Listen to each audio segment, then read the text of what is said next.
Now, listen, I knew this week was going to be crazy. I knew the next 2 weeks were probably going to be the craziest 2 weeks of my life, but nothing could have prepared me for what Gretchen Walsh just did leading off UVA's 200 medley relay at NCAA's. Gretchen Walsh walked out for the 200 medley relay, and we didn't really know whether or not Gretchen was going to be leading off the 200 medley relay or maybe the 800 freestyle relay, where she led off at ACCs and went 140 in the 200 freestyle, leading off that 800 freestyle relay.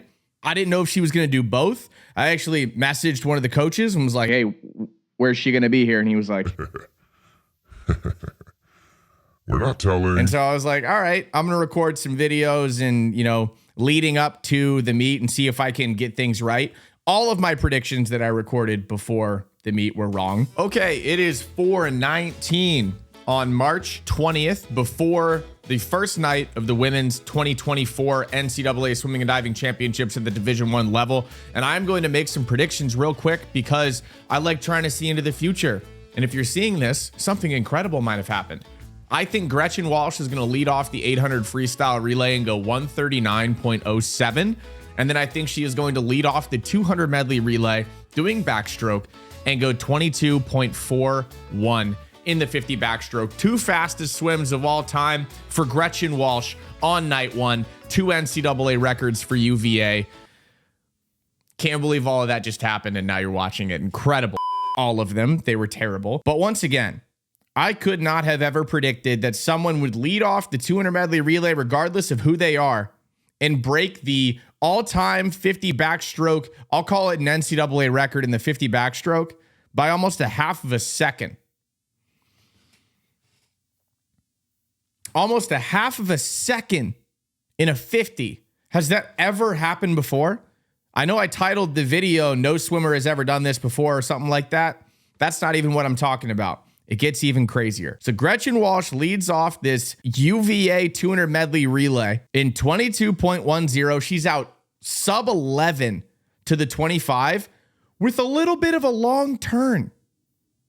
I really think that if Gretchen Walsh nails that turn on that first 25, maybe figures something out on stroke rate to time it a little bit better, there is a 100% chance that Gretchen Walsh could be sub 22. That's insane. Sub 22 leading off a 200 medley relay at women's NCAAs. What are you supposed to do about that if you are any other team? Sub 22, that's a great 50 freestyle, which leads me to the title of this video. Ladies and gentlemen, swimming fans on YouTube still watching this video, I hope you're having a good time watching NCAAs so far. If you're a new swimming fan or non-swimming fan that has stumbled onto this channel, just bear with me for a second. This is insane. Gretchen Walsh, 22.10, leading off the 200 medley relay in the 50 backstroke, would have qualified for NCAAs in the 50 freestyle. There is no way that that has ever happened before. There is no way. Men, women, doesn't matter. It could have been in the 1850s. There is no way anyone has ever led off a 200 medley relay in a 50 backstroke time that would have qualified for the fastest meet in the entire NCAA. She would have been right up against the cut line. She would have been right up in there. I think like 32nd, tied for 32nd coming into the meet without a start off the block from inside the water. She's not even getting that momentum. If you throw Gretchen Walsh on the block somehow and help her do like a start 50 backstroke off the block, whatever, she's going 21.8 or something like that. Hypothetically, it's a crazy hypothetical scenario. But Gretchen Walsh would have made NCAAs in the 50 backstroke freestyle or whatever. My brain is still kind of befuddled. It is. And also, by the way, UVA's caps. Did y'all notice that like I did? I did an NCAA cap bracket challenge, and I jumped the gun. Dang it. I ruined swimming. I ruined it. I ruined college swimming. I couldn't wait to do the NCAA Cap Madness bracket style tournament challenge until the end of NCAAs. And now you got teams like UVA dropping a hydrofoil. I jumped the gun. I should have waited until after NCAAs to do the NCAA Cap Bracket Challenge, and that is on me. I'm taking full responsibility there, but let's go down and do a little bit of a 200 medley relay cruise, and we'll look at the 800 freestyle relay splits while we're here as well. All right, so obviously we talked about this 22-10 going out for Gretchen Walsh. They just missed the NCAA record. And I heard Maxine Parker, so she went 21-3 anchoring here. We'll get to the other splits in a second. I heard her on the stream say, I had a terrible start. And it looked like she kind of had like a weird start there. I think they would have gone like 131-2 if she'd had a better start, which should kind of wake people up for how good this 200 freestyle relay could be. We'll get to a freestyle relay in a second because people are talking about how maybe UVA should have put Gretchen Walsh on that one. But we'll move on to the splits here. 25-72 from No Centenni. Great 50 freestyler as well. 25-7 is flying. But guess what? 25-6 from Hannah Bach. 25-6. How about another 25-6 from Mona McSherry? The 100 breaststroke is going to be insane. Absolutely insane. 25s all over the place. Well, there's two of them.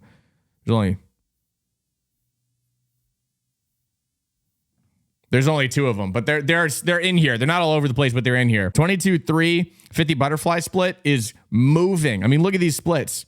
22-3, 22-4, 23, 22-5, 23-1.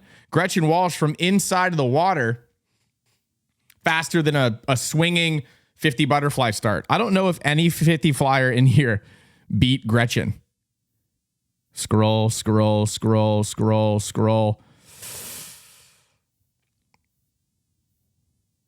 Not a single 50 butterflyer beat Gretchen Walsh from a relay start.